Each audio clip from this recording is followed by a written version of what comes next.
gets my body in motion. He knows how to turn things up. And he knows what gets me going. Yeah, like a little text saying, hey, what's up? They look at me, I'm in a bad situation. Look at him, he's got a bad reputation. They be looking at us, thinking we are too much. Look at me, I'm in a bad situation. Look at him, he's got a bad reputation. They be looking at us. Why do I need to be good all the time? I'm wrapped around his finger, but he is mine. Don't care what they say, too late anyway. Why do I need to be good all the time? Yeah, he gets when I'm in a bad mood. Then he knows how to make it alright.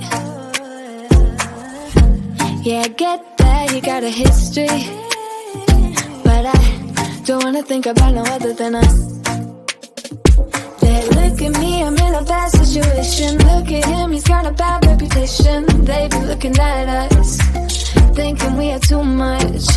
Look at me, I'm in a bad situation. Look at him, he's got a bad reputation. They be looking at us. Why do I need to be good all the time? I'm wrapped around his finger, but he is mine.